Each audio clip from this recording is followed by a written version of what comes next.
తన బ్రతికేంటో తను చూసుకుంటున్నాడు. ప్రభు పాపిని, తన పాపని అతనికి తెలిసింది. తెలిసి అతను ఏమంటున్నాడు, పాపినైనా నన్ను కరుణించయ్యా, నన్ను కనికరించయ్యా, నాకు సహాయం చేయయ్యా, నీ రక్తంతో నన్ను కడిగయ్యా, నీ ఆత్మతో నన్ను నింపయ్యా, నీ ఆత్మతో నన్ను నడిపించయ్యా అని తన ప్రార్థనలో తాను చేసుకుంటున్నాడండి. ఆ ప్రార్థన దేవుడికి నచ్చిందనమాట. అలా కుదురుగా చేపలేదటండి, బట్టి గుండ్లు బాగా చేసుకుంటున్నాడటండి. బాబో ఎంత పాపిని నేను, నన్ను కరుణించవా తండ్రి, నన్ను కనికరించవా ప్రభువా, నీ రక్తంతో నన్ను కడగవయ్యా, నీ బిడ్డగా చేయవా తండ్రి అని గుండులు బాదుకున్నాడటండి. రొమ్ము కొట్టుకొనొచ్చు అని ఉంది అక్కడ. ఏం చేస్తున్నాడట, ఎంత ఇలా చేయటం అవసరమా? మొన్న ఒక ఆయన అదే చెప్పారన్నమాట అండి. భార్య అని మొన్నే చెప్పినట్టున్నాను మీకు. భార్య భర్త ఇద్దరు కన్నీటి ప్రార్థన చేస్తే 2 ఇల్లు ఖాళీ చేయించారండి. ఒక ఇల్లు మమ్మల్ని ఖాళీ చేయించేశారండి ఇలాగే. అప్పుడు మన ప్రార్థన స్టార్ట్ అయ్యిందండి. మంగళవారం ప్రార్థన స్టార్ట్ అయ్యింది. స్టార్ట్ అయితే వాక్యం చెప్పిన తర్వాత ప్రార్థన చేసుకుందాం అనేటండి వీళ్ళ బోర్మని ఏడ్చేసేవారు అన్నమాట. వాళ్ళ పాపాలు వాళ్ళు ఒప్పేసుకుని వాళ్ళకి ఏమనిపించిందో ఇంకా అది చేసేసుకునేవారు. అలాగే ఒకళ్ళొకరు పట్టించుకునేవారు కాదు. ఎవరి కాళ్ళే బోర్మని ఏడ్చేసేవారండి. ఎవరిని ఏడమంటే ఎవరు ఏడవరు. వాళ్ళ హృదయాలు కదిలించబడితే ఆటోమేటిక్గా ఆ 7-10 వచ్చేస్తుందండి. అందరూ పొలోమని ఏడ్చేసేవారండి. ఏడ్చేస్తుంటే నా గుండెలు అదిరిపోయి, ఎందుకని మేము ఉన్నదేమో అన్యోజనులు ఇంట్లో, ఆయనకు మహాభక్తి ఎక్కువ. ఆ ఆడావిడ కంటే ఆయనకి ఎక్కువ భక్తి అండి. ఎప్పటికీ అలా ఉన్నాడు ఆయన.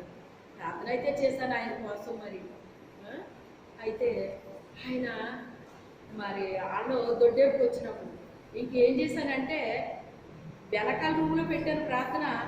అక్కడితో కూడా కాదు కదని చెప్పేసి ఆ రూము తర్వాత మళ్ళీ కొంచెం ఖాళీ ప్లేస్ ఉంటుంది, తర్వాత వంటగది ఉంటుంది అన్నమాట. వంటగదిలోకి మార్చేస్తానండి. ఇంక దాని వెనకాల ఖాళీ ప్లేస్ ఉందన్నమాట వేరే వాళ్ళది. ఇంకా అక్కడ ఎవరికి వినపడే అవకాశం ఉంటుంది అన్నమాట. ఇంకా అని వంటగదిలోకి మార్చేసాను. వెనక్కి పోయాం కదా అని చెప్పేసి అనుకుంటే వీళ్ళ దొడ్డెప్పుకు వచ్చినప్పుడు అలా బోర్మని ఎడుతుంది. నాకు ఇంకెంత భయం వేసేదంటే ఇప్పుడు ఏం జరుగుతుందో ఏదో తండ్రి. వీళ్ళనేమో నేను ఆపలేను, ఎందుకంటే నేను ఆపను కూడా. నన్ను వాళ్ళ హృదయాలను కదిలించావు కనుక వాళ్ళ తమ పాపాలను వాళ్ళు ఒప్పుకుంటున్నారు, వాళ్ళ మనస్ఫూర్తిగా ఏడుతున్నారు. అలాంటి వాళ్ళు నేను ఆపలేను. నేను ఆపను కూడా. ఏం జరుగుద్దో జరుగుద్ది, కానీ నేను ఆపనాను. అది ఆపడం కూడా చిత్తం కాదు అని చెప్పి వీళ్ళకి ఎంతగా వాళ్ళ హృదయాల్లో కార్యం జరిగి అలా ఏడుస్తారు అని. కానీ ప్రభా ఇప్పుడు ఇంటి పరిస్థితి ఏంటి, ఏం జరగబోతుంది ఆయన అని లోపల ఒక భయం అన్నమాట అండి. అంతేనండి. డిసెంబర్ 7వ తారీఖుని స్టార్ట్ చేశాను 2004లోని. మే నెలకి వేరే ఇంట్లోకి వెళ్ళిపోయామండి. ఆ వీధిలో ఉన్న ఇళ్ళన్నీ కూడా ఫిల్ అయితే కానీ ఇంటికి వాళ్ళు మాకు చెప్పలేదండి. ఇల్లు ఖాళీ చేయమని చెప్తే ఆ ఇంటి పక్కనే ఇల్లు ఖాళీ ఉంది, ఇంటి వెనకాల ఖాళీ ఉందండి. ఇలా 2-3 ఇల్లు ఖాళీ ఉన్నాయన్నమాట అండి. ఆ ఖాళీ ఉన్న ఇల్లు మనుషులు వచ్చేసి ఉన్న తర్వాత ఇంకెక్కడ ఖాళీ లేదన్నమాట అండి, ఏ ఇల్లు కూడా. అప్పుడు చెప్పారు మాకు. నిజానికి నేను వెళ్ళినప్పుడు ఏం మాట్లాడాను కూడా నాకు తెలియదండి. నేను మర్చిపోయిందండి, నాకు అసలు జ్ఞాపకం లేదు. అప్పుడు ఆ ఆడవాళ్ళు నాతో చెప్పారు, అమ్మ మరి ఇలాగా అంకుల్ గారు ఇల్లు ఖాళీ చేయమంటున్నారమ్మా అన్న. అనగానే నా నాలుగు మాట్లాడుతున్నాను. నిజంగా నాకు తెలియదు, నేను మర్చిపోయి, నాకు అసలు జ్ఞాపకం లేదు. జ్ఞాపకం లేని మాట నేను ఎలా మాట్లాడతాను? మీరు ఎలా మాట్లాడాలా ఏంటి అని మీరు ఆలోచన చెయ్యొద్దు, మీరు భయపడద్దు. ఆ సమయానికి ఏం మాట్లాడాలో మీలో ఉన్న పరిశుద్ధాత్ముడు మాట్లాడతాడు, మీరేం భయపడొద్దు అని వాక్యం ఉందండి. అది అక్షరాల నా జీవితంలో నెరవేర్చబడుతుంది. నాకు తెలియని విషయాన్ని నేను మాట్లాడతానండి. మాట్లాడేటప్పుడు గుర్తొస్తుంది నాకు ఆ విషయం. అవునా ఇలాగ అన్నా అప్పుడు అని నేను ఆలోచిస్తాను ఆ విషయాన్ని. అప్పటి వరకు నాకు జ్ఞాపకం ఉంటుందండి ఆ విషయం. మరి అప్పుడే దిగినప్పుడే చెప్పావు కదండి, మీరు ఖాళీ చేపిస్తారా మీ అబ్బాయి మ్యారేజ్ అయితేని అని అడిగాం కదండి. అడిగితే మీరేమో మరి ఖాళీ చేయొచ్చుమమ్మ, మా ఇంట్లోకి వచ్చిన వాళ్ళు వాళ్ళంతటా వాళ్ళు వెళ్ళిపోవాలి, కానీ మేము ఎవరిని ఖాళీ చేయట్లేదు ఇప్పటికి అనేసి అన్నారు. మీరు మరి ఇప్పుడు ఏంటండి ఖాళీ చేయమంటున్నారు అంటే, అందుకే కదమ్మా ఆయన నోరు రావట్లేదు, మీకు ఖాళీ చేయమని చెప్పలేకపోతున్నారు ఆయన. ఆయనకు నోరు రాకపోయినా ఇంటికి వచ్చింది కదా. ఏది ఏమైతే కూడా ఖాళీ చేయాలి కదా మేము అక్కడ. ఎందుకు ఖాళీ చేయించారు చెప్పండి. అక్కడ వధ జరుగుతుంది. ఏం జరుగుతుంది? గొర్రెని ఎప్పుడైతే అది బలి అనిపిస్తారో అది బేరమని పెద్ద నెవరెట్టి అరుగుతుంది అంటాడు. మరి మీరు ఎవరన్నా వివరం లేదు నాకు తెలియదు, కానీ నేను వినలేదు. ఓకే దేవుడిస్తాను, నేను వినలేదు. పెద్ద అరుపు అరుస్తుంది అటండి.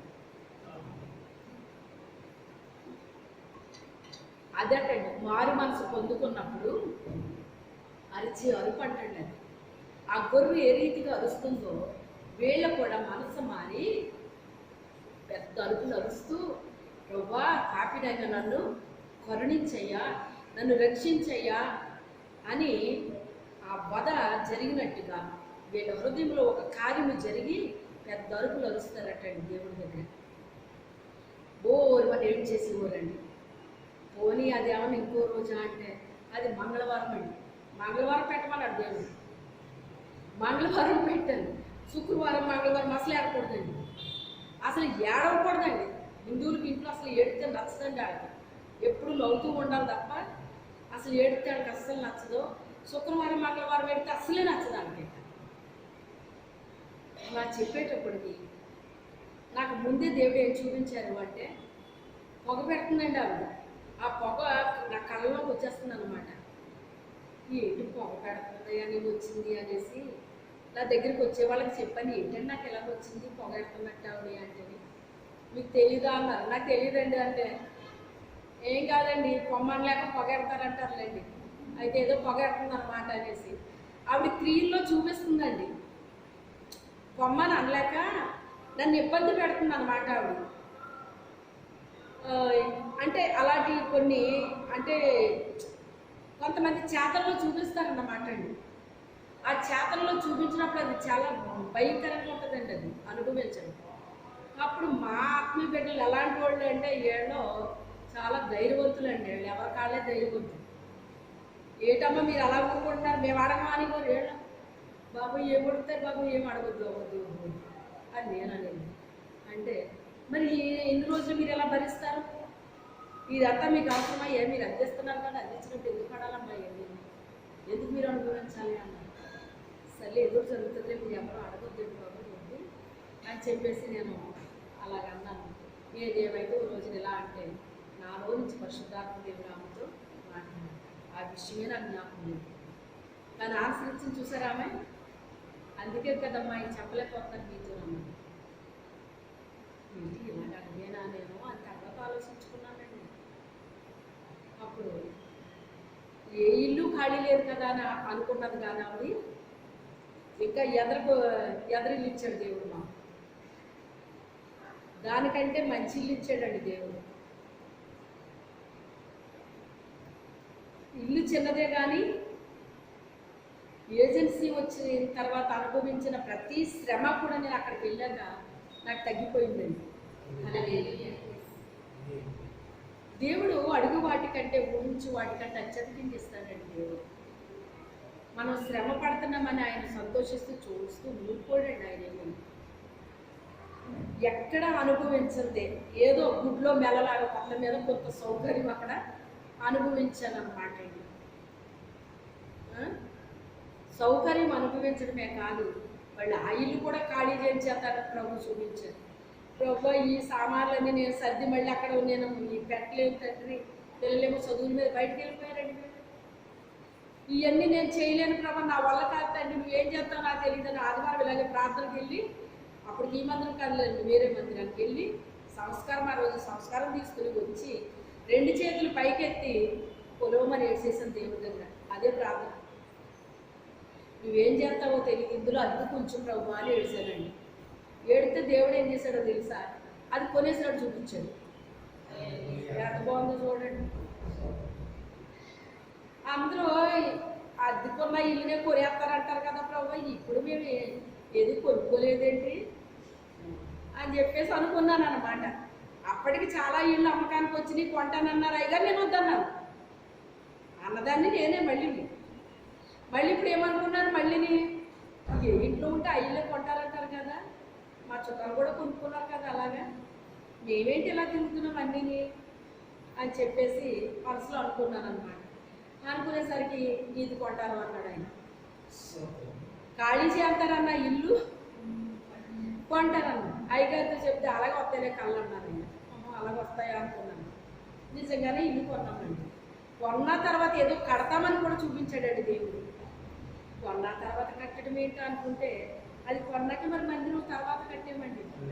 చూసారా, ముందు ఇల్లు ఇచ్చాడు, తర్వాత అమ్మాయి పెళ్లి చేశాడు, తర్వాత మందిరాన్ని ఇచ్చాడు, తర్వాత మిగతా 2 పెళ్ళిళ్ళు జరిగించాడు. అలా ఒకదాని తర్వాత ఒకటి డబ్బులతో కూడా కొనలేకపోయామండి. ఏంటంటే అమ్మాయి పెళ్లి చేయాలని మేమనుకున్నాం, కానీ ఇల్లు ఇచ్చాడు దేవుడు. దానికోసం అప్పు చేయాల్సి వచ్చింది. అప్పు చేసాం. అయ్యగారు ఇంకా గట్టి తీర్మానం తీసుకున్నారు.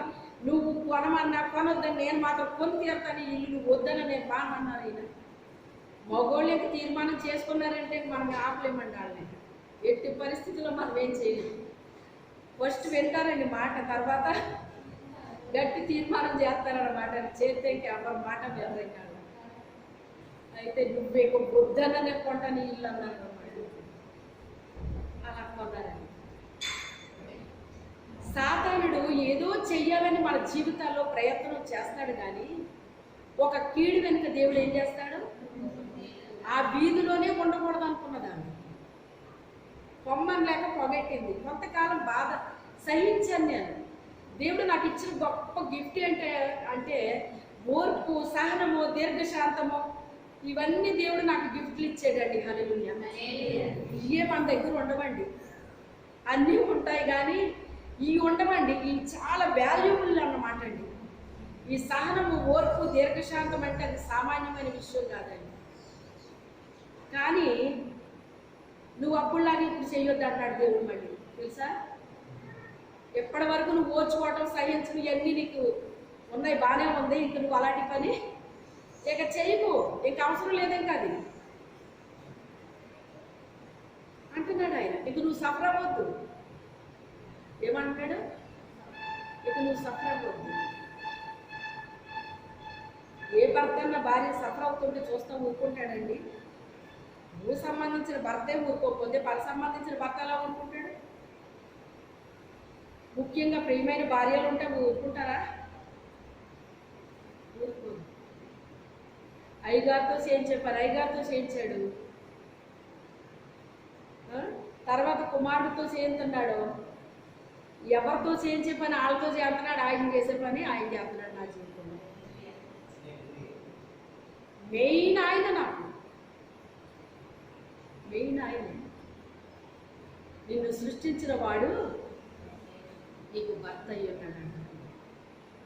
ఆయనే భర్తగా ఉంటే నీకు ఎవరు చేసి ఎవరు చేయకపోతే ఏంటంటే చెప్పండి. ఏ టైంకి ఏం జరిగించాలో ప్రతిదీ కూడా ఆయన జరిగించేస్తాడు. హన్నా తనకు ప్రియముగా ఉన్నందున ఎక్కువ వాళ్ళు ఇచ్చేటట్టండి. ఆమెకు పిల్లలు లేరు, ఎందుకు విచిత్రం. పిల్లలు ఉన్న ఆమెకు తక్కువ ఇచ్చాడు, పిల్లలు లేని ఆమెకు ఎక్కువ ఇచ్చాడంటండి. ఎందుకని ఇచ్చాడంట, తనకి ప్రియముగా ఉన్నందున. దేవునికి ప్రియమైన వారిగా ఉండాలండి. పరమగీతాల్లో ఏమని పిలుస్తున్నాడు తన భార్యని? ప్రియురాల, సుందరి, ప్రాణేశ్వరి, పావురమ, నిష్కళంకురాల. ఒక్క పేరు కాదండి, నారీమణి. నారీ అంటే స్త్రీ. ఆ స్త్రీలలో మణి వంటి దానా అని పిలుస్తున్నాడు. పావురమ అంటే పాపం లేనిది. రెండోది గొవ్వ, ఏడుస్తూ ఉంటుంది అన్నమాట అండి. ప్రియుడైన యేసయ్య వెళ్ళిపోయాడని తన ప్రియుడు ఎప్పుడు వస్తాడా అని ఏడుస్తూ ఉంటుంది అంటండి ఆ పావురం. 2 పావురాల్లో ఒక పావురం వెళ్ళిపోతేనంట రెండో పావురం ఏం చేస్తుందటండి, ఆ పావురం కొరకు ఏడుస్తూ ఉంటుందంట. ఈ పావురం ఏ పావురం ఇది? యేసయ్య అనే పావురం వెళ్ళిపోయింది. ఆ పావురం కోసం ఈ యొక్క ప్రియురాలు అనే బిడ్డ సంఘము ఏడుస్తూ ఉంటుందటండి. ఎప్పుడు నా ప్రియుడు వస్తాడా, ఎప్పుడు నన్ను తీసుకెళ్తాడా అని ఏం చేస్తుందట? ఏడుస్తుందటండి. అంటే దాని అర్థం ఏంటో తెలుసా? కన్నీటి ప్రార్థన చేసే అనుభవం ఉంటుందటండి. మన బిడ్డలకు మనం ఏమి నేర్పించాలో తెలుసా? కన్నీరు విడవడం నేర్పించాలటండి. ఏం చేయాలి? కన్నీరు విడవడం నేర్పించాలటండి. నీ పిల్లలకు కన్నీరు విడవడం అనేటువంటిది అభ్యాసం చేయాలండి వాక్యంలో. విద్యాభ్యాసం చేయించగలుగుతున్నారు కానీ బిడ్డలతో కన్నీటి ప్రార్థనలు చేయించగలుగుతున్నారా అండి? చెప్పండి, చేయించగలుగుతున్నారా? నా పిల్లలు ఆనందంగా ఉండాలి, సంతోషంగా ఉండాలని కోరుకుంటున్నారు కానీ అయ్యో నా బిడ్డలు కన్నీటి ప్రార్థన చెయ్యాలి దేవుడి దగ్గరని అసలు ఆలోచిస్తున్నారా? వాళ్ళకి నేర్పిస్తున్నారా? వాళ్ళ కంటిలో నీరు వస్తే మనకే బాధ వచ్చేస్తుందని వేరే రకంగా వస్తే బాధపడాలి కానీ వాళ్ళ ఆత్మల రక్షణ కొరకు ఏడిస్తే మనం బాధపడాల్సింది అవసరం లేదండి. నాకు ఒక సంతోషం ఏంటంటే నా కన్న బిడ్డలకి కన్నీటి ప్రార్థన ఉందే, మీకు కన్నీటి ప్రార్థన నేర్పించానా లేదా? అది నేర్పించాలటండి. అది నేర్పించాలన్న విషయం నాకు అప్పటికి తెలియదండి. ఎక్కాలి తెలియకపోయినా నేర్పించాను. నా దగ్గరికి వచ్చిన ప్రతి ఒక్కరు కన్నీటి ప్రార్థన చేస్తానండి. ఇప్పుడంటే మీరున్నారు కానీ ఇంకా ఇంత క్రితం ఎంతోమంది వచ్చి వెళ్ళిపోయిన వాళ్ళు ఉన్నారండి. వాళ్ళందరికీ కూడా కన్నీటి ప్రార్థన నేర్చుకున్నారు. అంటే ఏడుస్తేనే ప్రార్థన ఆలకిస్తాడండి దేవుడు? అలా కాదు. ఊరికి ఏడిస్తే దానికి వాల్యూబుల్ ఉండదండి. నశించిపోతున్న ఆత్మల కొరకు భారం మనలో ఉంటే కన్నీరు ఎక్కడి నుంచి వస్తుంది? గుండెల్లో నుంచి వస్తుందండి. అది కంటిలో నుంచి రాదది. కంటిలో నుంచి వస్తే దానికి విలువ ఉండదు. గుండెల్లో నుంచి దుఃఖం పొంగి పొర్లుకుంటూ వస్తే కంటిలో ఉన్న నీరు దారలాగా కారుతుందండి. చుక్క చుక్క పడదండి, దారలాగా కారిపోతుందండి. అది ఎవరికి వస్తుంది అంటే ఆత్మల భారం కలిగిన వాళ్ళకి వస్తుంది, అందరికీ రాదు. అందుకే క్రైస్తవులకి కూడా ఏంటంటే వాళ్ళు ఎప్పుడు ఏడుస్తూ ఉంటారు ఏంటండి అలాగా? అది ఎంత విలువైందో వాళ్ళకి తెలియక, అది ఎంత విలువైన ప్రార్థనో వాళ్ళకి తెలియక అలా మాట్లాడతారండి. దేవుడు పెట్టాలంటే నవ్వుతూ ఉండాలండి, తుళ్ళుతూ ఉండాలండి, సంతోషంగా ఉండాలండి, పక్కపక్క నవ్వుకుంటూ ఉండాలండి. ఎవరు ఉంటారు అలాగా? ఏ భారమ బాధ్యత లేని వాళ్ళు ఉంటారు, అవునా కదా? బాధ్యత కలిగిన వాళ్ళకి నవ్వు వచ్చేస్తుందండి అస్తమాటని? చెప్పండి. బాధ్యత కలిగిన వాళ్ళకి అంత నవ్వేమి వచ్చేది. వాళ్ళకి ఎప్పుడు ఏం గుర్తుంటుంది? తమ బాధ్యత తమకు గుర్తొస్తూ ఉంటుంది. నేను ఇలా చెయ్యాలి కదా, నేను అలా చెయ్యాలి కదా అని ఏం చేస్తారు వాళ్ళు? బాధ్యతని మర్చిపోరు వాళ్ళు. బాధ్యత మర్చిపోనివ్వదు మనిషిని. అది మనిషిని మేల్కొల్పుతూ ఉంటుందండి, మనల్ని మేల్కొల్పుతూ ఉంటుంది. పరాయి దేశం కదా, రాజభోజనం దొరకదంగా దొరుకుతుంది, ఎలాంటప్పుడు ఎందుకు వదిలేసుకోవాలి? ఆ కూరగాయలు అవి ఎందుకు తినాలి మనం? అబ్బా రాజభోజనం కదా, 3 సంవత్సరాలు కదా అని తినేయొచ్చు కదండి. కానీ ఏమంటున్నాడు ఆయన? జ్ఞానము కలిగిన వ్యక్తి, ప్రావీణ్యత కలిగిన వ్యక్తి. ఒక్క టాలెంట్ కాదండి, దానియేలుకు ఉన్నాయి, అన్ని ఉన్నాయండి ఆయనకి. అందుకే ఆహార విషయంలో అతను రాజీ పడట్లేదు. నిజంగా మాకు ఇప్పుడు గుర్తొస్తున్నాయండి ఇవన్నీ కూడా, మాకు అసలు జ్ఞాపకమే లేదండి. అసలు అయ్యగారు చేసే జాబ్కి అసలు మేము తిండిపోతులం అయిపోవాలన్నమాట, అవునా కాదా? తిండిపోతులం అయిపోయేవాళ్ళు. కానీ మేము తిండిపోతుల్లాగా అవ్వలేదండి. ఆహారాన్ని ఏ రోజుని మేము లక్ష్య పెట్టలేదండి. మాకు ఎప్పుడు ఏది కావలిస్తే అప్పుడు మేము తెచ్చుకొని వండుకొని తిన్నాం తప్ప లిమిట్ అన్నమాట. ఇప్పుడు ఎలాగున్నారంటే అండి, ఎంత పుష్కలంగా దేవుడు ఇచ్చాడో అంత ఇత్తినేయాలి, అత్తినేయాలి, ఇత్తినేయాలి అన్నట్టు అయిపోయారండి ప్రజలు. చికెన్ వండుకుంటే వేడి చేసిందన్న రోజు మా జీవితంలో లేదండి. అంటే దీన్ని బట్టి ఏమర్థం అవుతుంది మీకు? మనం ఎంత తినేస్తే అంత వేడి వస్తుంది మనకి, అవునా కాదా? చికెన్ వండుకున్నా, మటన్ వండుకున్నా, బాబో ఈరోజు వేడి చేస్తుందన్న మాట మాకు లేదండి. ప్రతిదీ లిమిట్ లిమిట్ లిమిట్. అయ్యగారు కూడా అలాగే లిమిట్గా చేసేవారండి.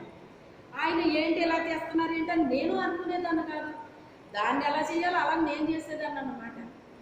అందుకే ఏ రోజున మాకు నిజంగా చెప్పాలంటే ఏ రోజున మేము హాస్పిటల్కి పరిగెట్టింది లేదండి. పిల్లలకైనా నాకైనా కూడా మేమైనా కూడా పరిగెత్తింది లేదన్నమాట అండి. అదంతా దేవుడు మా జీవితంలో ఇలా జరిగించాడేమో అని ఇప్పుడు గుర్తొస్తున్నాయి అవన్నీ మాకు. ఇదంతా దేవుడు ఇలాగ మా జీవితంలో సెట్ చేశాడేమో. లేకపోతే ఈ రోజుల్లో అసలు ఎక్కడైనా రాజీ పడుతున్నారా చెప్పండి? అసలు కూరగాయ తింటాక ఇష్టపడలేదండి. పప్పు అది అసలు కూరే కాదు, పప్పు. ఎప్పటికీ పప్పు అంటే నాకు ఇష్టం, చారు అంటే ఇష్టం, ఏదైనా ఇష్టమే. అది ప్రార్థన చేసుకుంటే ఏదైనా రుచిగానే చేసేస్తాడు దేవుడిని. అది ఏదో పెద్ద తినరాంది తిన్నట్టుగా ఫీల్ అవుతున్నారు. అదే మనకు ఆరోగ్యం. అసలు పప్పు అంటే ఎంత బలం మనకు. అది ఆయన ఏం చెప్తున్నాడు అక్కడ? కూరగాయలు, ధాన్యాలు అవి పెట్టండి మాకు చాలు. మేము చదువుకునేటప్పుడు కొంచెం అనుకునేవారు, పిల్లలు అనుకునేవారు, నేను ఎప్పుడు అనలేదు, కానీ మీరు మాంసం తింటారు బలంగా ఉంటారు అని వీళ్ళు అనేవారు. ఎవరు? బ్రాహ్మిన్స్. వీళ్ళు అనేవారు. వీళ్ళు తక్కువ తిన్నారా? వీళ్ళు ఏమనేవారు తెలుసా? మీరు రోజు పప్పు తింటారు, పప్పు అంటే సామాన్యం అనుకుంటున్నారా? మేము మాంసం తింటే ఎంత బలమో అంతకంటే ఎక్కువ బలం మీ పప్పు అనేవారు. ఏంటో అంటే దీన్ని బట్టి నాకు ఏమర్థమైంది అప్పుడు, వాళ్ళిద్దరూ అనుకోవటం వల్ల, నేను వినటం వల్ల అయితే పప్పు కూడా బలమైందని నాకు అప్పుడు అర్థమైంది. అది ఎంత బలమైంది అది. అది ప్రజలకు నచ్చట్లేదు ఇప్పుడు. చెప్పాలి అంటే ఆరోగ్యం ఎందుకు పాడవుతుందో చెప్పనా? ఎవరి ఆరోగ్యాన్ని వాళ్ళే పాడు చేసేసుకుంటున్నారు. వాళ్ళ ఆరోగ్యం కాదు, వాళ్ళ పిల్లల ఆరోగ్యాన్ని కూడా పాడు చేసేస్తున్నారు ఇప్పుడు. మాటి మాటికి బయటికి తినేయటం వలన ఆడేయో కలుపుతున్నాడు, అవి తినటం వల్ల ఏమొచ్చేస్తుంది, సిస్టమ్ మొత్తం దెబ్బతినేస్తుంది అనమాట అండి. ఒక అబ్బాయి చెప్తున్నాడు, ఆంటీ ఎలాగా ఆంటీ అనేసి. అప్పుడు తెలిసింది నాకు, ప్రతిదీ బయట నుంచి రప్పిస్తుందట ఆయన. అందులో వాడు టేస్ట్ కోసం ఏవో కలుపుతూ ఉంటాడు. ఆ కలిపింది ఈ చిన్న బిడ్డలకి ఎక్కడో ప్రాబ్లం అయిపోతుంది. ఇప్పుడు ఆ ప్రేగుల మీద అది ప్రభావం చూపించేస్తుంది. మళ్ళీ తర్వాత హాస్పిటల్ పరుగులెత్తి వేలికి వేలు ఖర్చు పెడుతున్నారండి. చూసారా? అంటే మన ఆరోగ్యం ఎక్కడుంది? మన చేతుల్లోనే ఉంటుంది. నువ్వు ప్రార్థన చేసుకుని వండు, టేస్టీగా దేవుడు దాన్ని ఇస్తాడు నీకు. వంటే రాదండి నాకు అసలు. వంట రాని దానికి ప్రార్థన చేసుకుంటేనే దేవుడు నాకు వంటను నేర్పించాడండి. స్టెల్లా దినకర్ గారు కూడా సేమ్ ఇదే మాట చెప్పారు. ఆవిడకి రాదట. ప్రార్థన చేసుకుంటే వచ్చిందని ఆవిడ చెప్తే నాకు ఆశ్చర్యం వేసింది. నేనేదో చేతగాందని కాబట్టి ప్రార్థన చేసుకున్నాను, నేను ఒక్కదాన్ని ఇలా చేస్తానేమనుకుంటే ఆవిడ కూడా అలా చేశానని చెప్పారు. ఆవిడ కూడా ఓహో ఇవన్నీ పెద్ద పెద్దోళ్ళ దగ్గర ఉంటాయన్నమాట అని నాకు అనిపించింది. టేస్ట్ వచ్చేటట్టు దేవుడు చేస్తాడండి, మనకి ఇస్తాడు. అది మన ఆరోగ్యాన్ని మనం పాడు చేసుకోకూడదు, మన పిల్లల ఆరోగ్యాన్ని కూడా మనము పాడు చేయకూడదు. ఇప్పుడు ఈయనేం కోరుకుంటున్నాడో, శాఖధాన్యాలు, కూరగాయలు మాకు పెట్టండి చాలు అని అడుగుతున్నాడండి. ఒక పక్కన చూస్తే టేస్టీ మాంసం అది వద్దంటున్నాడు ఆయన. ఎందుకు వద్దన్నాడు? అక్కడ అర్పించింది ఆయన వండుతారు, అది మేము తిని మేము అపవిత్రపరచబడకూడదు, మేము అపవిత్రపరచబడకూడదు అని ఆయన అంటే తగ్గించుకున్నాడు. టేస్టీ అయింది వదిలేశాడు, టేస్టీ లేని కోరుకుంటున్నాడు. ఎవరి కొరకు? దేవుని కొరకు. మా ద్వారా దేవునికి మహిమ రావాలి కానీ అవమానం రాకూడదు. మన దేశంలో ఉంటే ఏంటి, వేరే దేశంలో ఉంటే ఏంటి, మన ద్వారా మన తండ్రికి మహిమ రావాలి, అది ముఖ్యం. మన మనస్సులో ఏదైతే మనం కలిగి ఉన్నామో అదే పని మనం చేస్తామండి. అప్పుడు రాజీ పడిపోమండి, ప్రజలతో కలిసి మనం రాజీ పడిపోము. అలా రాజీ పడనందుకు దేవుడు అతని మీద ఏమి పడ్డాడటండి?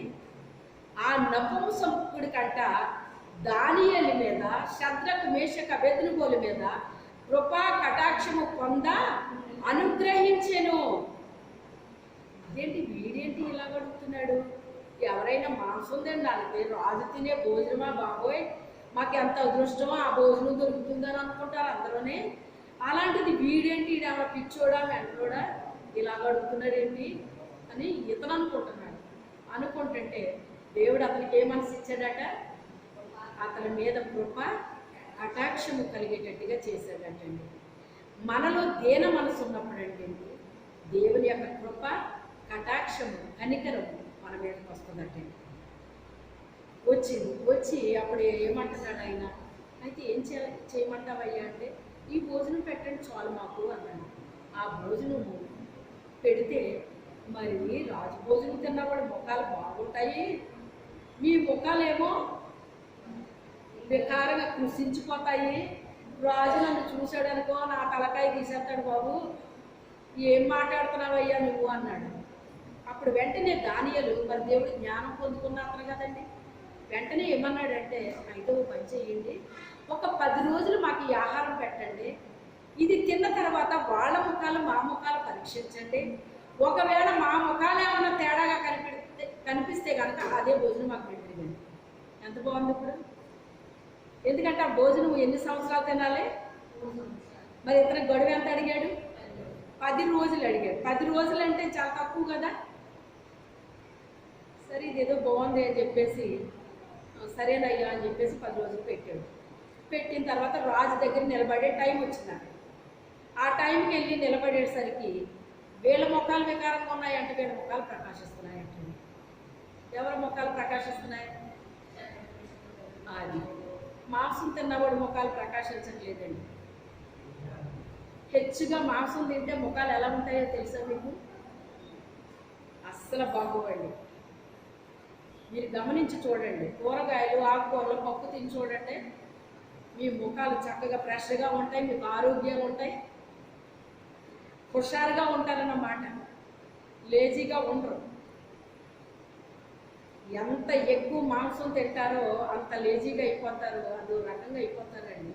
తినకూడదని చెప్పను కానీ లిమిట్గా తినాలన్నమాట అండి, లిమిట్గా తినాలి. వీళ్ళ ముఖాలు ప్రకాశించినవి అటండి. రాజు వేసిన ప్రశ్నలకి జవాబులు ఎవరు చెప్పారు? చెప్పారండి? దానియేలు చెప్పాడు. శద్రకు మేషకు అబేద్నెగోలు కూడా వాళ్ళు తినలేదు కదండి, మరి వాళ్ళకే సలహా చెప్పాడు కదా. మనం తెలిసిన వాళ్ళు ఏం చేయాలి? తెలియని వాళ్ళకి చెప్పాలండి.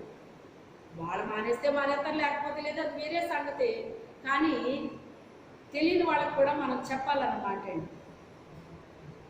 చెప్పాడు. చెప్తే వాళ్ళు కూడా సరే మేము కూడా అలాగే చేస్తామన్నారు.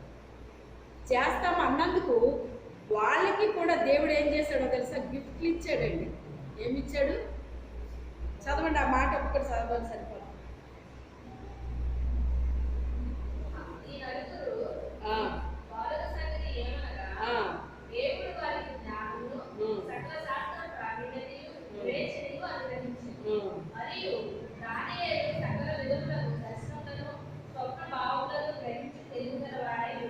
చాలండి. ఇప్పుడు వీళ్ళకి ఏమొచ్చినాయో చూడండి. జ్ఞానం ఇచ్చాడంట, సకల శాస్త్రాల్లో ప్రవీణత ఇచ్చాడటండి, వివేచనని అనుగ్రహించాడట. ఇప్పుడు దానియేలుకి అదనంగా ఇచ్చింది ఏంటి? దర్శనాలు చూసే వరము, స్వప్న భావాల్ని గ్రహించే తెలివి గలవాడై ఉండేది. ఇది ఇతనికి అదనంగా వచ్చింది. ఆల్రెడీ అతనికి ఉన్నాయి అవన్నీ కూడానే, మళ్ళీ తర్వాత ఇవి ఇతనికి అదనంగా దేవుడు అనుగ్రహించాడండి. దేవుడి దగ్గర జ్ఞానం కావాలని చాలామంది అడుగుతూ ఉంటారు, తెలివి కావాలని అడుగుతూ ఉంటారు. మనము ఏది పడితే అది తినేయటం అంటే, ఇప్పుడు నేను భోజనం కోసం చెప్పట్లేదు కానీ ఏ వాక్యం పడితే ఆ వాక్యం వినకూడదు. తెలుసా మీకు ఆ సంగతి? ఆ వాక్యాన్ని గ్రహించే కెపాసిటీ నీకు ఉందా లేదా? ముందు అన్ని వాక్యాలు ఒకలాగే అనిపిస్తాయి, ఒకటే కాదండి. తెలుసా మీకు ఆ సంగతి? ఇదే వాక్యం వాళ్ళు చెప్పారండి, ఇదే వాక్యం వీళ్ళు చెప్పారు రైతే. కానీ అందులో నువ్వు ఎంత గ్రహించావు? అన్ని వాక్యాలు ఒకటి కాదు. అతనికి జ్ఞానమే కాదు, వివేకమే కాదు, దర్శనాన్ని అనుగ్రహించాడంట. ఆ దర్శనానికి అర్థం చెప్పే వరం కూడా ఇచ్చాడంటే. కళల ద్వారా మాట్లాడు అన్నప్పుడు కళలు ఇచ్చాడండి దేవుడు నాకు. దాని అర్థాలు అంతగా తెలిసే కాదనమాట. ఆ తర్వాత దేవుడు ఆ అర్థం చేసుకునే ఆ వరాన్ని ఇచ్చాడు అనమాట అండి తర్వాత.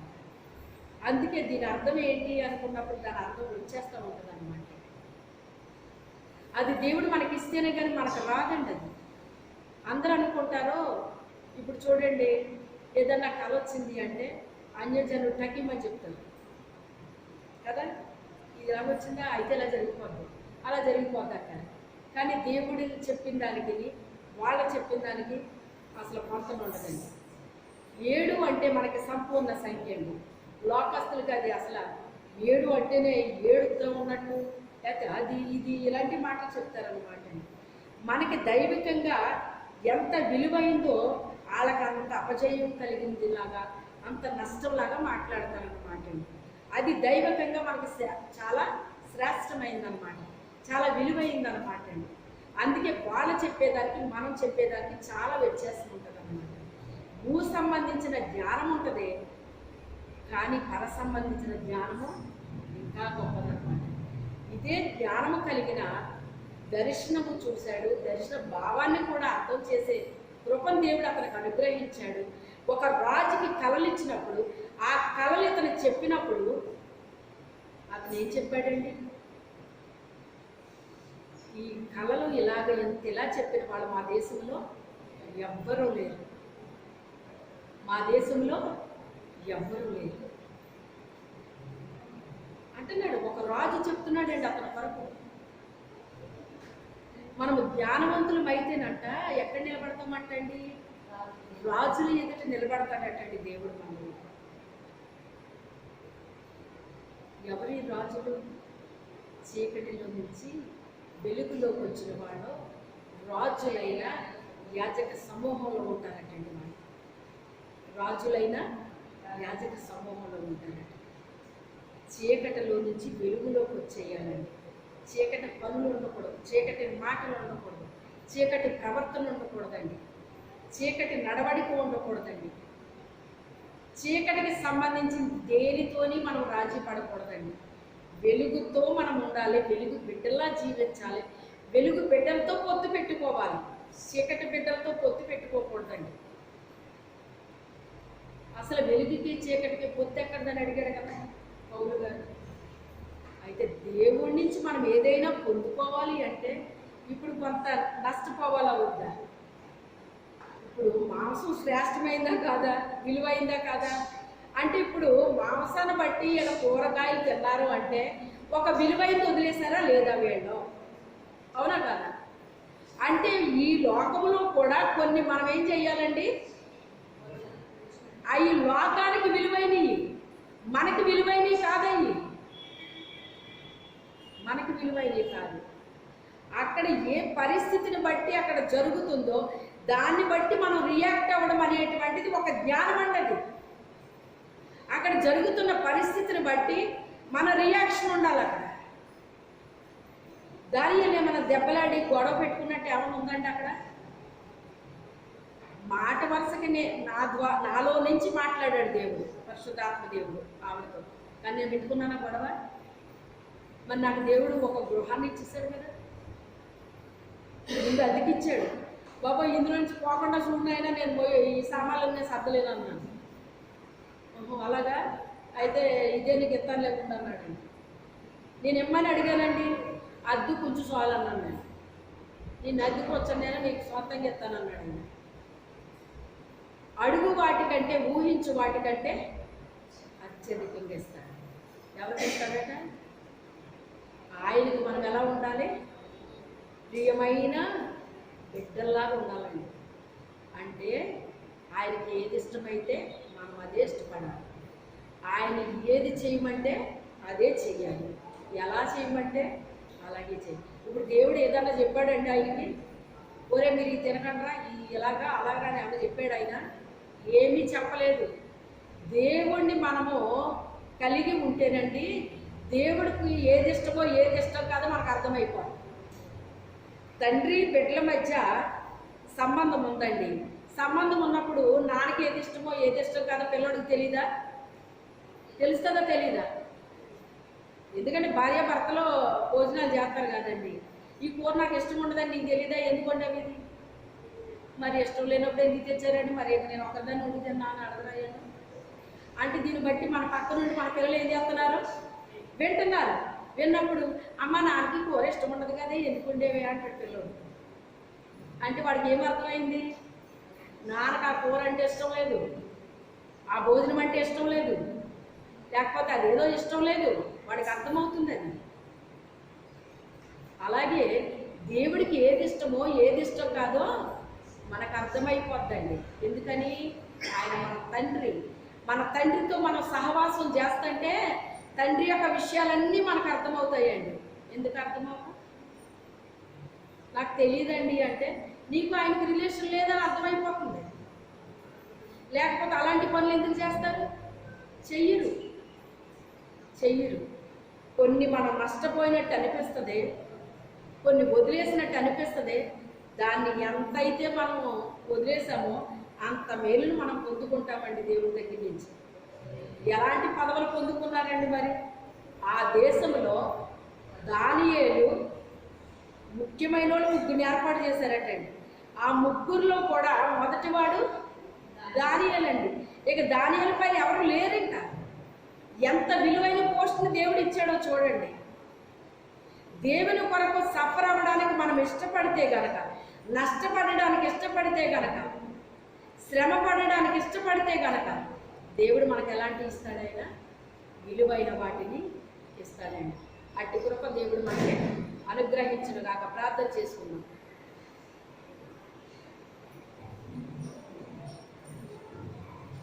స్తోత్రం నాయన, స్తోత్రం తండ్రి, స్తోత్రం ప్రభా, స్తోత్రం నాయన, స్తోత్రం తండ్రి. పరిశుద్ధులా మీ వందనాలు, స్తోత్రాలు తండ్రి. ఆత్మ ప్రభు వారు మీ వందనాలు, స్తోత్రాలు అయ్యా. దయగల తండ్రి, కృపలైన మీకు వేలాది వందనాలు, స్తోత్రాలు తండ్రి. పరిశుద్ధులైన తండ్రి, పనుల్లో దేవా మీకే స్తోత్రాలు తండ్రి నాయన. ఈ యొక్క ప్రభు మధ్యాహ్న సమయంలో నీ దివ్య వాక్యం ద్వారా ప్రభు మాతో మీరు మాట్లాడారు తండ్రి. ఈ యొక్క నా తండ్రి మధ్యాహ్న సమయంలో ప్రభు దానియేలు, శద్రకు, మేషక, అబేద్నెగోలను ప్రభావ ముందు పెట్టారు తండ్రి నాయన. అది ఎంతో నాయన నా తండ్రి విలువైన ఆహారం అయ్యుండొచ్చు కానీ ప్రభావ తండ్రి అది నీకు ఇష్టం లేదు. ఈ ఆహారం తింటే మేము అపవిత్రులం అవుతామని ప్రభావ అయ్యా దానియేలు ఆయన ప్రభావ మనకు అనుగ్రహించబడిన జ్ఞానంతో నా ప్రభావ ఆయన ప్రవర్తించినప్పుడు నా తండ్రి నాయన అయ్యా తక్కువ స్థాయి భోజనాన్ని వారు కోరుకున్నారు, తిన్నారు ప్రభావ. వారికి ఎన్నో నా తండ్రి నాయన వరాలను అనుగ్రహించారు తండ్రి నాయన. మమ్మల్ని మేము తగ్గించుకున్నప్పుడు హెచ్చించే దేవుడు ఉన్నాం ప్రభావ. మేము సఫలడానికి ఇష్టమైతే కనుక ప్రభావ అన్ని విషయాల్లో కూడా మమ్మల్ని నాయన ప్రభావ ఎందుకు చేస్తావు, ఏర్పాటు చేస్తావు తండ్రి. విలువైన మాకు అనుగ్రహిస్తావు తండ్రి నాయన. ఈ విషయాన్ని విన్న ప్రతి ఒక్క బిడ్డ కూడా తండ్రి నాయన వారి హృదయాలు మంచి తీర్మానాలు కలిగిన నిన్ను సంతోషపెట్టే బిడ్డలుగా, నిన్ను ఆనందపరిచే బిడ్డలుగా నా తండ్రి నీకు ఇష్టం లేని ఏది చేయకుండా నీకు నాయన నా తండ్రి ఏదైతే ప్రభావ నాయన మీరు ఇష్టపడరు ప్రభావ ఆ ఇష్టం లేని ఏది కూడా మేము చేయకుండా మమ్మల్ని మేము కాపాడుకోవడానికి మాకు సహాయం చేయండి. ముఖ్యంగా మమ్మల్ని నీ పరలోక జ్ఞానంతో నింపండి నాయన. గ్రహింపండి, తెలివితండి, వివేచన వివేకమును అనుగ్రహించండి నాయన. ఇది వింటున్న వారందరికీ కూడా మీరు అనుగ్రహించండి పరిశుద్ధాత్మదేవుడు. ఇది వింటున్న వారందరికీ అనుగ్రహించండి పరిశుద్ధాత్మదేవుడు. ఇది వింటున్న వారందరికీ అనుగ్రహించండి పరిశుద్ధాత్మదేవుడు. అయ్యా మీకే వేలాది వందనాలు స్తోత్రాలు.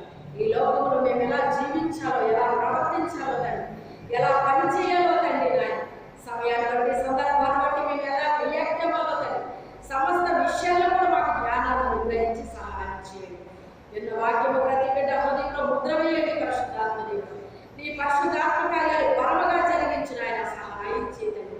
పరిశుద్ధాత్మ తండ్రి మీరే కార్యం చేసి సహాయం దయచేయండి. యేసు వారి పరిశుద్ధ నామములో వేడుకుంటున్నాము తండ్రి. ఆమేన్. హల్లెలూయా. శాంతి వచ్చే ఒక ప్రత్యేకమైన పాట